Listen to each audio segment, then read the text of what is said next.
आता last time work done से related एक important work done by surface tension चा एक इम्पॉर्टंट फॉर्म्युला बघितलेला होता. Okay, so work done by surface tension is equal to काय असतं, surface tension into change in area असतं. नेहमी लक्षात ठेवा, work done by surface tension is equal to surface tension into change in area, किंवा आपण असं लिहू शकतो work done is equal to surface tension into final area minus initial area. Okay, आता याच्याशी रिलेटेड आपल्याला काही कन्सेप्ट बघायचे आहेत. म्हणजे याच्या अगोदर काय बघितलेलं होतं, force due to surface tension बघितलेलं होतं. आता आपण काय बघणार आहे, work done due to surface टेन्शनचे नंबर ऑफ ऍप्लिकेशन्स. ओके, बघा applications of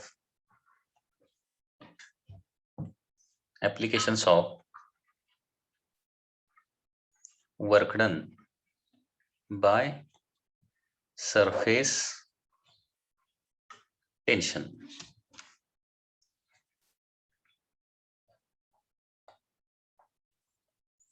Okay, applications of work done by surface tension. Okay, तर त्याच्यामध्ये फर्स्ट आहे work done in blowing a soap bubble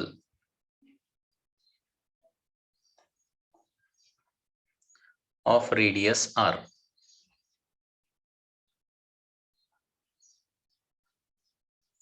okay, R रेडियसचा सोप बबल आपल्याला blow करायचा आहे, निर्माण करायचा आहे. तर या प्रोसेसमध्ये वर्क डन किती होणार आहे?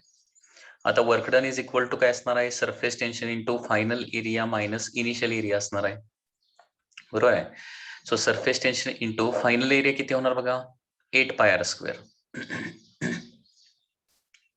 आता हे 8 पाय आर स्क्वेअर कुठून आलं हे व्यवस्थित लक्षात ठेवावं लागेल. सोप बबल जर म्हटलं तर त्याचा जो सरफेस एरिया आहे, आता सोप बबल स्पेरिकल शेपचा असणार, त्याची रेडियस आर असेल तर सरफेस एरिया किती असतो, 4 पाय आर स्क्वेअर. परंतु सोप बबलला दोन सरफेस एरिया असतात, बाहेरच्या साईडचा सरफेस एरिया आणि आतल्या साईडचा सरफेस एरिया. म्हणजे टोटल सरफेस एरिया होणार आहे इथं 8 pi R square minus initially 0च होता. बरोबर, कारण 0 पासून आपण आर रेडियसचा सोप बबल इथं तयार करणार आहे. सो वर्क डन येणार आहे, म्हणजे वर्क डन किती येणार आहे, T into 8 pi R square. Okay, so this is the first application. Second, work done in increasing radius of soap bubble. Work done in increasing radius of soap bubble.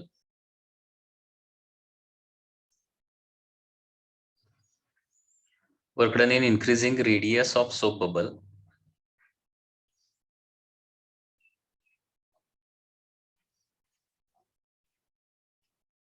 from R1 to R2. म्हणजे initial radius already soap बबलची R1 होती, आता ती radius काय करायची आहे, R2 करायची आहे. तर work done is equal to surface tension into final area minus initial area. Okay, surface tension into final area असणार आहे 8 पाय R2 स्क्वेअर. बरोबर आहे ना, फायनल सरफेस एरिया घ्यायचा आहे, लक्षात घ्या. ओके, कारण किती रेडियसचा सरफेस एरिया इथे तयार होणार आहे, किती रेडियसचा, R2 रेडियसचा फायनल सरफेस एरिया तयार होणार आहे. म्हणजे सरफेस एरिया म्हणजे फायनल सरफेस एरिया किती असणार आहे, 8 पाय R2 स्क्वेअर.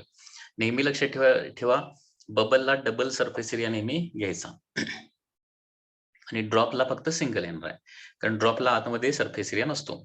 सो 8 पाय R2 square minus 8 pi R1 square. Okay,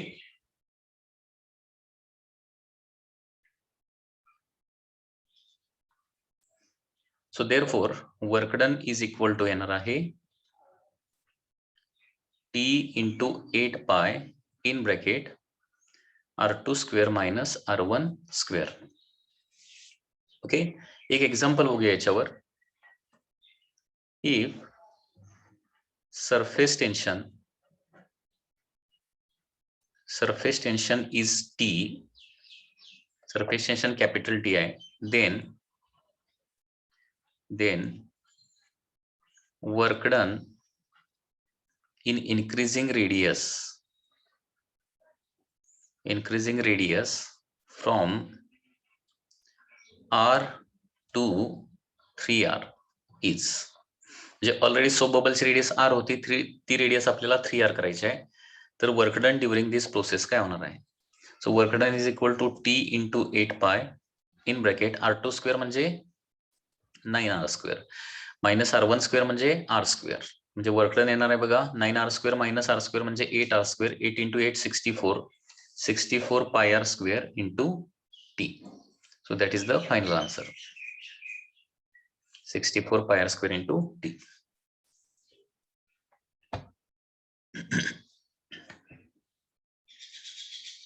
So this is the work done by the surface tension on the soap bubble. आता हेच सपोज असं झालं. Third, work done to produce a liquid drop of radius R. Work done, drop से related कसं आहे ना बघा. Work done to produce drop of radius R. Okay, R रेडियसचा ड्रॉप आपल्याला जर प्रोड्यूस करायचा असेल तर या प्रोसेसमध्ये वर्कडन किती होणार आहे? Work done is equal to surface tension into final area minus initial area. So surface tension into final area तर किती असणार आहे?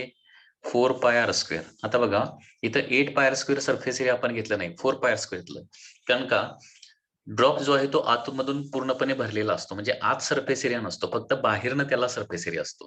त्याच्यामुळे नेहमी लक्षात ठेवा बबलचा सरफेस एरिया किती घ्यायचा? 8πR square. तर ड्रॉपचा सरफेस एरिया किती घ्यायचा? 4πR स्क्वेअर मायनस इनिशियल तर 0.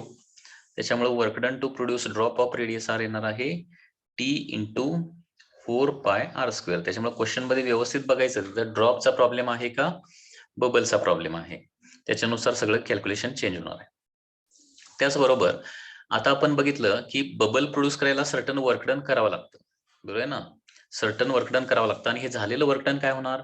त्या सरफेस मध्ये पोटेन्शियल एनर्जीच्या स्वरूपात स्टोअर होणार. मी काय सांगतोय बघा, बबल प्रोड्यूस करायला, ड्रॉप प्रोड्यूस करायला काहीतरी वर्कडन करावं लागतं, हे आपण या फॉर्म्युलेवरून बघितलेलं आहे. या वर्कडनचं काय होतं? हे वर्कडन जे आहे ना त्या सरफेस मध्ये सरफेस एनर्जीच्या स्वरूपात पोटेन्शियल एनर्जीच्या स्वरूपात स्टोअर होतं. आता बबल सपोज सडनली फुटला किंवा ड्रॉप सडनली फुटला तर त्या सरफेस एनर्जीचं पोटेन्शियल एनर्जीचं काय होतं? तर that is converted into heat. Okay, that is converted into heat energy or sometimes it is converted into kinetic energy. Okay, तर लक्षात घ्या, हा देखील पॉइंट लक्षात ठेवा. when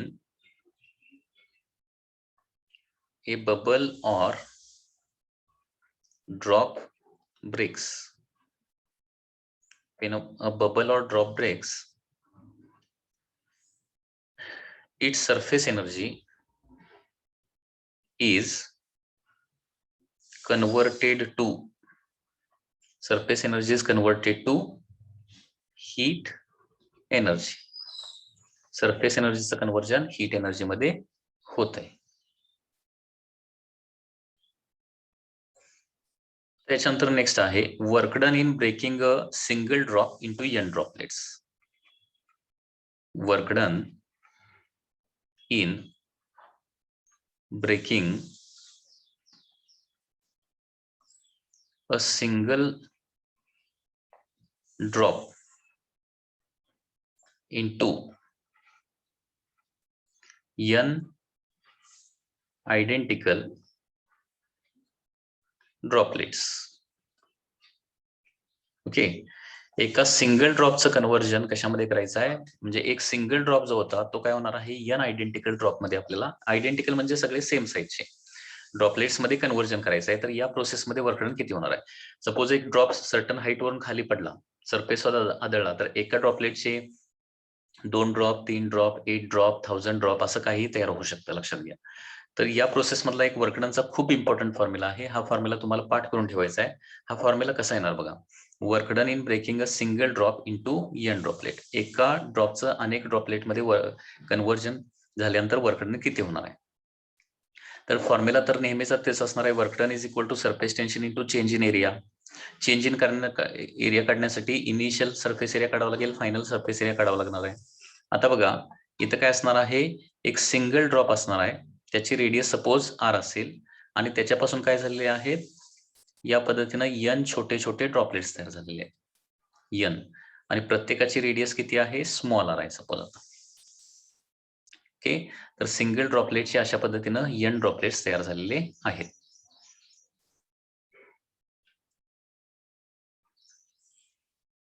ठीक आहे.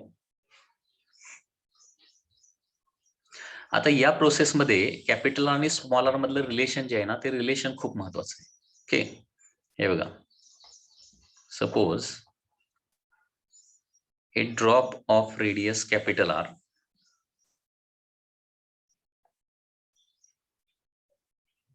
breaks into a drop of radius capital R breaks into n identical small droplets of radius small r. तर या प्रोसेसमध्ये कॅपिटल आर स्मॉल आर मधलं रिलेशन कसं आहे ना, हे बघा. आता या प्रोसेसमध्ये सुरुवातीला जेवढं मास असणार तेवढंच फायनल मास असणार आहे. म्हणजे सुरुवातीला जेवढं व्हॉल्यूम असणार आहे तेवढं फायनल व्हॉल्यूम असणार आहे. So volume of single drop is equal to काय होणार, मग व्हॉल्यूम तेवढंच राहते, व्हॉल्यूम इथं चेंज होणार नाही, मास किंवा volume. Volume of single drop is equal to काय असणार आहे, इथं व्हॉल्यूम ऑफ n ड्रॉपलेट्स असणार आहे. n droplets, volume of n droplet. Volume of single drop म्हणजे काय असणार आहे, 4/3 पाय r क्यूब. आणि व्हॉल्यूम ऑफ n ड्रॉपलेट्स हे n इंटू 4/3 पाय स्मॉल r क्यूब. बरोबर आहे ना. एका ड्रॉपलेटचं, छोट्या ड्रॉपलेटचं व्हॉल्यूम असणार 4/3 पाय r क्यूब आणि असे n आहेत. 4/3 pi get cancel. r cube is equal to काय येणार आहे, n स्मॉल r क्यूब येणार आहे. r cube is equal to n small r cube. Okay, and therefore आपण असं लिहू शकतो की r is equal to cube root of n, दोन्ही साईडचं क्यूब रूट काढूया, cube root of n into small r. हे दोघांच्या मधलं रिलेशन आहे. किंवा capital R by small R हे नेहमी काय असतं, क्यूब रूट ऑफ n असतं. क्यूब रूट ऑफ n ला आपण असं पण लिहू शकतो, n⁻⁻⁴. ओके, तर हे रिलेशन कधीही विसरायचं नाही. म्हणजे बिग ड्रॉपची रेडियस आणि त्याच्यापासून आयडेंटिकल ड्रॉप तयार झाले तर स्मॉल ड्रॉपची रेडियस, बिग ड्रॉपची रेडियस डिवाइडेड बाय स्मॉल ड्रॉपची radius is equal to n⁻⁻³ असणार आहे. Okay, cube root of n किती ड्रॉपलेट तयार झालेले आहेत त्याच्यावरती डिपेंड असणार आहे. म्हणजे बघा एक्झाम्पल, सपोज 125 ड्रॉपलेट्स तयार झाले, 125 ड्रॉपलेट्स तयार झाले तर capital R by small R किती येणार आहे, 125 चा क्यूब रूट दॅट इज 5 येणार आहे. ओके, त्याच पद्धतीनं सपोज 64 ड्रॉपलेट्स तयार झाले एका ड्रॉप पासून, तर capital R by small R किती येणार आहे, 64 चा क्यूब रूट दॅट इज 4 येणार ना, 4. त्याच्यानंतर 8 ड्रॉपलेट्स तयार झाले, 8 आयडेंटिकल ड्रॉपलेट्स तयार झाले एका ड्रॉप पासून, तर capital R by small R किती येणार आहे, 2 येणार. किंवा 1000 ड्रॉपलेट्स तयार झाले, 1000 एका ड्रॉप पासून 1000 ड्रॉपलेट्स तयार झाले, तर कॅपिटल बाय स्मॉल आर किती येणार आहे, दॅट इज 10 येणार आहे. क्यूब रूट ऑफ 125 5 असतं, क्यूब रूट ऑफ 64 4 असणार आहे, क्यूब रूट ऑफ 8 असणार आहे 2 आणि क्यूब रूट ऑफ 1000 असणार आहे 10. म्हणजे या पद्धतीनं ज्यावेळी एका ड्रॉपचा अनेक आयडेंटिकल ड्रॉपलेट मध्ये ब्रेकिंग होणार आहे त्यावेळी हे रिलेशन म्हणजे capital R by small R हे क्यूब रूट बाय n असते, हे माहिती पाहिजे तुम्हाला, that is n⁻⁻⁴. Cube route म्हणजे n⁻⁻⁴. आता हे फक्त कॅपिटल आर स्मॉल आर मधलं रिलेशन झालं. आता वर्कडनचा आपल्याला फॉर्म्युला काढायचा आहे. Okay, so work done in breaking a single drop into n droplets. एका ड्रॉपचं अनेक ड्रॉपलेट आयडेंटिकल ड्रॉपलेट मध्ये कन्व्हर्जन होणार. तर सरफेस टेन्शन इंटू काय येणार आहे, final area minus initial area येणार. So work done is equal to surface tension into final area म्हणजे त्या n छोट्या छोट्या ड्रॉपलेटचा एरिया n इंटू 4 पाय स्मॉल r स्क्वेअर. बरोबर आहे ना. n इंटू एका ड्रॉपलेटचा किती सरफेस एरिया असणार, ड्रॉप आहे तो बबल नव्हे त्याच्यामुळे 4 पाय r स्क्वेअर मायनस इनिशियल किती असणार आहे 4 pi capital R square. So work done is equal to T into 4 pi in bracket n into R square minus capital R square. Okay, आता याच्यामध्ये काय करूया आपण, कॅपिटल आर स्क्वेअर जर बाहेर काढलं, T into 4 pi capital R square पण बाहेर काढलं तर काय होणार आहे, n into R square divided by R square minus 1 येणार आहे. आर स्क्वेअर कॉमन काढायचं म्हणजे आर स्क्वेअर न फर्स्ट टर्म सेकंड टर्मला डिवाइड केलं. आता बघा, R square by R square म्हणजे काय येणार आहे, T into 4 pi R square n. Okay, capital R by small R म्हणजे n रेस टू 1/3 असतं. मग capital R square by small R square म्हणजे n रेस टू 2/3 होणार, परंतु तो रेसिप्रोकल आहे ना, म्हणजे काय होणार आहे, n रेस टू मायनस 2/3 होणार, मायनस 1. लक्षात येते का बघा, capital R by small R म्हणजे n रेस टू 1/3 आहे, म्हणजे R square by R square म्हणजे n रेस टू 2/3 होणार, म्हणजे हे capital R by small R. Equation मध्ये स्मॉल आर बाय कॅपिटल आरचा स्क्वेअर आहे, म्हणजे n रेस टू 2/3 काय होणार आहे, रेसिप्रोकल म्हणजे n raise to minus 2/3 minus 1. So वर्कडनचा हा एक इम्पॉर्टंट फॉर्म्युला येतोय, हा फॉर्म्युला पाठ करायचा आहे. n into n raise to 2/3 म्हणजे इथं n ची पॉवर नाही म्हणजे किती आहे, 1 आहे. सो n ची फायनल पॉवर काय येणार, 1 मायनस 2/3 म्हणजे n रेस टू 1/3 मायनस 1. हा फॉर्म्युला पाठ करायचा आहे.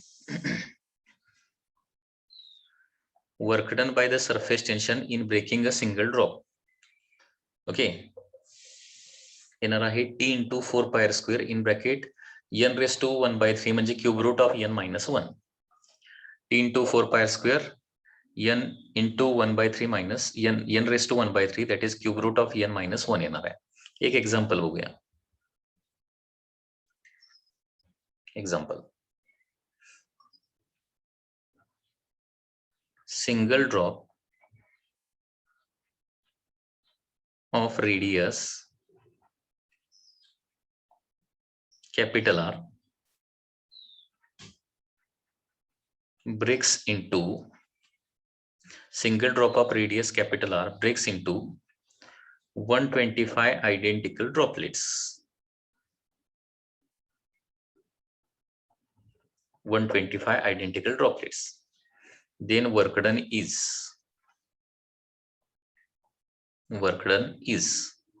ओके, तर इथं वर्क डन आपल्याला कॅल्क्युलेट करायचं आहे.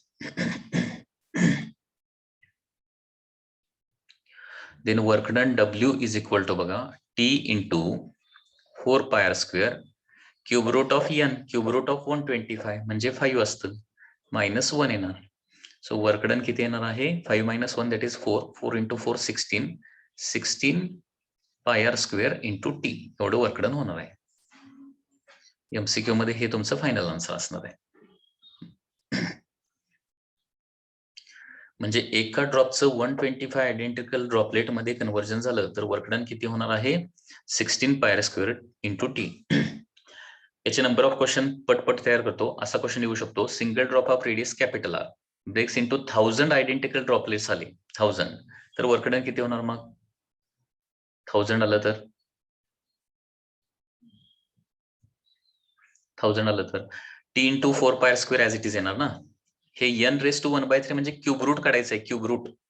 ओके, 1000चं क्यूब रूट किती येणार आहे, 10. 10 मायनस 1 म्हणजे किती होणार, 9.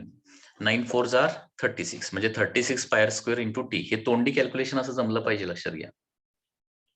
ठीक आहे, सपोज असा क्वेश्चन विचारला परत, a single drop of radius capital R breaks into suppose 8 identical droplets, 8च तयार झाले त्याची आयडेंटिकल ड्रॉपलेट्स.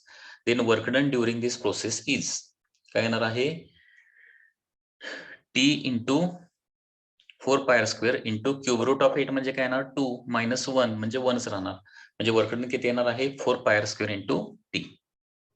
ओके, तर हा फॉर्म्युला पाठ करून ठेवा व्यवस्थित. एका ड्रॉपचे अनेक ड्रॉपलेट, अनेक आयडेंटिकल ड्रॉपलेट तयार झाले तर वर्क डन येतं T into 4 pi square into cube root of n minus 1. म्हणजे एवढा जो पाठ आता आपण स्टडी केलेला आहे त्याच्यामध्ये 2 इम्पॉर्टंट फॉर्म्युले आहेत. हा एक कॅपिटल आर बाय स्मॉल आरचा फॉर्म्युला. कॅपिटल आणि स्मॉल आर मध्ये रिलेशन काय असतं, क्यूब रूट ऑफ nचं रिलेशन असतं. आणि दुसरी गोष्ट म्हणजे वर्क डनचा फॉर्म्युला काय असतो, surface tension into 4πr² cube root of n minus 1. ठीक आहे. आता हा फॉर्म्युला जो आहे तो व्हॉल्यूमच्या स्वरूपात देखील आपण थोडासा कन्वर्ट करूया, कारण आपल्याला व्हॉल्यूमच्या स्वरूपात देखील हा फॉर्म्युला लागणार आहे. व्हॉल्यूमच्या स्वरूपात इन टर्म्स ऑफ व्हॉल्यूम. आता बघा, हे जे रिलेशन आहे ना, इथूनच पुढची स्टेप करणार आहे मी. बघा, t into 4π in bracket n r² minus r² आलंय. याच्यामध्ये संपूर्ण इक्वेशनला r³ न संपूर्ण ब्रॅकेटच्या आतमधून r³ बाहेर काढतो. म्हणजे किती होणार बघा, work done is equal to t into 4π, मग असे r² बाहेर काढलं होतं मी, तर बघा त्याच्याऐवजी मी काय करणार आहे, या स्टेपवरून r³ बाहेर काढणार आहे. r³ बाहेर काढायचं म्हणजे आता काय करायचं बघा, n into small r² divided by r³ minus r² divided by r³. Common काढायचं म्हणजे आतमध्ये डिवाइड करायचं आहे. So work done is equal to 4πr³ in bracket.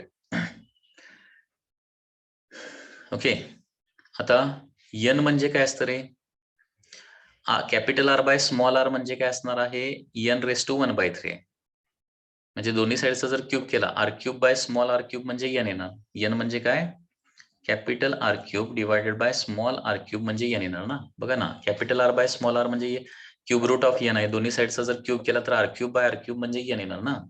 So r³ bye r³ म्हणजे n झालं.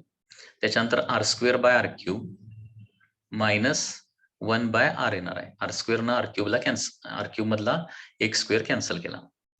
So work done is equal to, आता काय करतो इथं 3/3 न मल्टिप्लाय करतो 4πr², त्यांना काय व्हॅल्यू चेंज होणार नाहीये. ओके, t इंटू 3/3 लिहिलं, 4πr³ as it is. Okay, 4πr³ as it is. ब्रॅकेटमध्ये काय राहणार, हे r³ कॅन्सल होणार आहे, r² डिवायडेड बाय r³ म्हणजे 1 by small r minus 1 by capital R.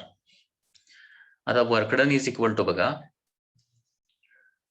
3t into 3t separate घेतलं तर काय राहणार, 4/3 πr³ राहणार, म्हणजे व्हॉल्यूम राहणार. ओके, 4/3 πr³ म्हणजे काय राहणार आहे, व्हॉल्यूम राहणार आहे. So 3tv in bracket 1 by small r minus 1 by capital R. हा देखील फॉर्म्युला अनेक वेळा तुम्हाला पुढे यूज करावा लागणार आहे. त्याच्यामुळं हा एक work done in breaking single drop into n identical ड्रॉपलेट्सचा हा एक व्हॉल्यूमच्या स्वरूपात फॉर्म्युला आहे. Okay, work done is equal to काय असतो, 3tv in bracket 1 by small r minus 1 by capital R. काय फॉर्म्युला आहे, 3tv in bracket 1 by small r minus 1 by capital R. हा फॉर्म्युला पाठ करायचा आहे. बघा, आता पुन्हा एकदा एका ड्रॉपचं अनेक ड्रॉपलेट तयार ज्यावेळी करतोय त्यावेळी बाहेरून आपल्याला वर्क डन करावं लागतं, म्हणजे एनर्जी काय होते, ऍब्सॉर्ब होते. बरोबर आहे ना. वर्क डन एका ड्रॉपचा अनेक ड्रॉपलेट मध्ये कन्व्हर्जन करण्याच्या प्रोसेसमध्ये काय होणार, सरफेस एरिया वाढणार. सरफेस एरिया वाढणार म्हणजे काय होणार, सरफेस एनर्जी वाढणार, म्हणजे एनर्जी काय करणार आहे, ती सिस्टीम ऍब्सॉर्ब करणार आहे. तर हे लक्षात ठेवा, दोन गोष्टी. When single drop converted to n droplets. When single drop is converted into n droplets, तर या प्रोसेस मध्ये काय होतंय लक्षात घ्या. In this process energy absorb होणार, एनर्जी ऍब्सॉर्ब होणार आहे, हे लक्षात ठेवा. सिंगल ड्रॉपचं n ड्रॉपलेट्स मध्ये कन्व्हर्जन झालं तर एनर्जी काय होते, ऍब्सॉर्ब होते. कारण सरफेस एरिया वाढायला लागलाय. सरफेस एरिया वाढवण्यासाठी एनर्जी घ्यावी लागते, लक्षात घ्या. नेहमी लक्षात ठेवा, सिंगल ड्रॉपची काय काय असतो, सरफेस एरिया कमी असतो. सरफेस एरिया सिंगल ड्रॉपचा लेस असतो आणि त्या मानानं सगळ्या ड्रॉपलेट्सचा मिळून सरफेस एरिया काढला तर तो सरफेस एरिया काय असतो, जास्त असतो नेहमी. म्हणजे थोडक्यात लक्षात घ्या, एका ड्रॉपचं n ड्रॉपलेट्स मध्ये कन्व्हर्जन करायचं जर असेल तर काय करावं लागेल तुम्हाला, सरफेस एरिया वाढवावा लागेल आणि सरफेस एरिया वाढवण्यासाठी काय करावं लागणार, बाहेरून एनर्जी सप्लाय करावं लागणार, म्हणजे एनर्जी ऍब्सॉर्ब होणार आहे. आणि याच्या उलटी प्रोसेस मग सपोज n ड्रॉपलेट्स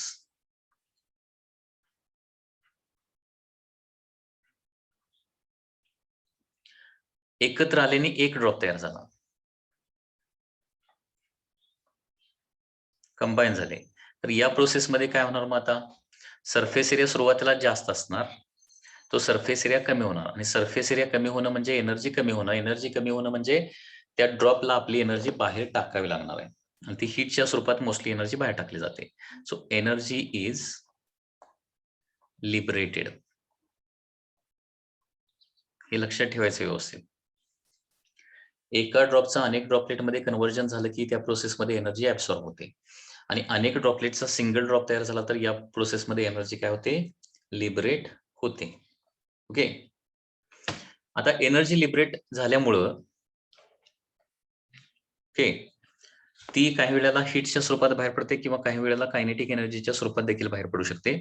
तर याचं नेक्स्ट ऍप्लिकेशन असं आहे, सपोज इथं तुम्हाला असं विचारलं, आता काय विचारलं, अनेक ड्रॉपलेटचा एक ड्रॉप तयार झाला तर या प्रोसेसमध्ये राइज इन टेम्परेचर किती होणार आहे.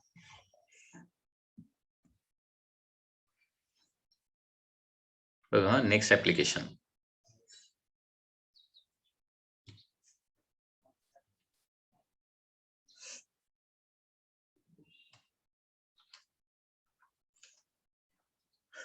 rise in temperature when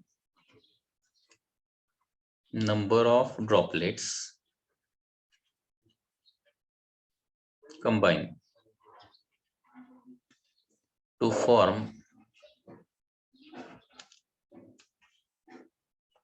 single drop. Okay, so अनेक ड्रॉपलेट्सचं एका ड्रॉप मध्ये कन्व्हर्जन होणार आहे, तर या प्रोसेसमध्ये एनर्जी रिलीज होणार ना.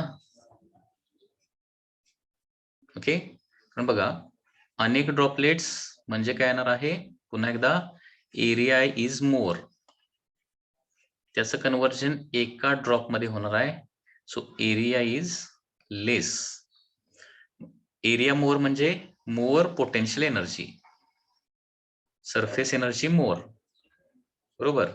एरिया लेस म्हणजे सरफेस एनर्जी लेस, म्हणजे जास्त सरफेस एनर्जीचं कमी सरफेस एनर्जी मध्ये कन्व्हर्जन होणार आहे, आणि या प्रोसेसमध्ये काय होणार आहे, हीट इज प्रोड्युस्ड, म्हणजे काय होणार आहे, ते डिफरन्स ऑफ सरफेस एनर्जी जो आहे त्याचं कन्व्हर्जन कशामध्ये होणार आहे, हीट मध्ये होणार आहे, आणि देअरफॉर टेम्परेचर काय होणार आहे, जो सिंगल ड्रॉप तयार होणार आहे त्याचं टेम्परेचर ड्रॉपलेट्स पेक्षा जास्त असणार. सिंगल ड्रॉप, कारण ते कमी झालेली सरफेस एनर्जी हीटच्या स्वरूपात कन्वर्ट होते, आणि त्या हीटमुळे काय होतं, त्या ड्रॉपचं टेम्परेचर वाढतं. म्हणजे थोडक्यात यांचं टेम्परेचर काय असणार आहे, कमी असणार आहे, आणि याचं टेम्परेचर काय असणार आहे, वाढणार, कारण त्याला हीट एनर्जी तिथं हीटच्या स्वरूपात एनर्जी त्याला लिबरेट करावं लागणार आहे. ती हीट तोच ऍब्सॉर्ब करणार आणि त्याचं टेम्परेचर वाढणार आहे. Okay, so heat liberated is equal to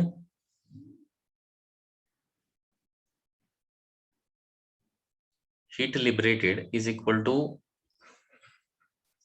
change in surface energy. Change in surface energy म्हणजे वर्क डनचाच फॉर्म्युला. हीट लिबरेटेडचा फॉर्म्युला असतो mass into specific heat, that is C, into change in temperature. आणि change in surface एनर्जीचा formula 3 चा formula लक्षात ठेवा, 3 in bracket 1 by small R minus 1 by capital R. Okay, बरोबर आहे ना. चेंज इन सरफेस एनर्जी म्हणजे वर्क डनचाच फॉर्म्युला लक्षात घ्या. आणि त्याच्यामुळे राइज इन टेम्परेचर डेल्टा थीटाचा फॉर्म्युला येणार आहे, that is 3 divide by m 3 किंवा 3 divided by mass into specific heat. हीटचा फॉर्म्युला माहिती आहे ना, हा थर्मल एक्सपान्शन या टॉपिक मध्ये किंवा हीट ट्रान्सफर या टॉपिक मध्ये हा फॉर्म्युला आलेला, mass into specific heat into change in temperature, म्हणजे हा हीटचा फॉर्म्युला आहे, हीट ट्रान्सफरचा फॉर्म्युला आहे. So delta theta is equal to mc डिनॉमिनेटरला जाणार, in bracket 1 by small R minus 1 by capital R येणार आहे. सो राईज इन टेम्परेचरचा फॉर्म्युला येणार आहे delta theta is equal to आता व्हॉल्यूम बाय मास म्हणजे density. So 3T by rho C in bracket 1 by small r minus 1 by capital R. Okay, mass by volume म्हणजे काय असतं, density असतं, density. Okay, so change in टेम्परेचरचा formula असणार आहे 3T by rho C in bracket 1 by small r minus 1 by capital R. एवढं rise in temperature होणार आहे. आता याच्यामध्ये देखील जर स्पेसिफिक हीट SI सिस्टीम मध्ये असेल तर हा फॉर्म्युला येणार. हा फॉर्म्युला कधी वापरायचा आहे, जर स्पेसिफिक हीट SI सिस्टीम मध्ये असेल तर, जे स्पेसिफिक हीटला SI युनिट असेल तर, SI युनिट, आणि स्पेसिफिक हीट SI युनिट मध्ये नसेल म्हणजे कॅलरी मध्ये असेल स्पेसिफिक हीट, तर 3T बाय काय करावं लागणार आहे इथं, मग जे न देखील आता डिवाइड करावं लागणार आहे. जे rho C in bracket 1 by R minus 1 by capital R. जर कशामध्ये असेल, स्पेसिफिक हीट कॅलरी म्हणजे kilo calorie per kilogram degree Celsius मध्ये असेल तर. ओके, 3T बाय जे, आणि जे ला काय म्हणतो आपण, मेकॅनिकल इक्विव्हॅलंट ऑफ हीट असं म्हणतो. मेकॅनिकल इक्विव्हॅलंट ऑफ हीट म्हणजे ते कॅलरीचं जूल मध्ये कन्व्हर्जन करण्यासाठी आपण हा कन्व्हर्जन फॅक्टर वापरतो. आणि याचं युनिट काय असते, याची व्हॅल्यू काय असते, 4.18 जूल पर कॅलरी एवढी याची व्हॅल्यू असते. लक्षात आलं का बघा. तर या पद्धतीनं, आणि स्पेसिफिकली फॉर वॉटर जर असेल तर वॉटरचे अनेक ड्रॉपलेट मिळून एक ड्रॉप तयार होत असेल तर त्या प्रोसेसमध्ये डेल्टा थिटाचा फॉर्म्युला काय होणार आहे, 3T by J in bracket 1 by R minus 1 by capital R. 3T by J येणार आहे, कारण वॉटरची डेन्सिटी आपण 1 कन्सिडर करणार, आणि हे डेन्सिटी पण 1000 कन्सिडर करणार, आणि स्पेसिफिक हीट 1 कॅलरी असते, 1 calorie per gram per degree Celsius. म्हणजे रो आणि सी ची व्हॅल्यू काय येणार आहे, 1 येणार आहे. सो वॉटरसाठी राईज इन टेम्परेचरचा फॉर्म्युला रो आणि सी ची व्हॅल्यू 1 जर प्लेस केली तर राईज इन टेम्परेचरचा फॉर्म्युला काय येणार आहे, 3T by J in bracket 1 by R minus 1 by capital. तर या पद्धतीनं अनेक ड्रॉपलेट एकत्र येऊन एक ड्रॉप तयार झाला तर हीट प्रोड्यूस होते, आणि त्या हीटमुळे राईज इन टेम्परेचर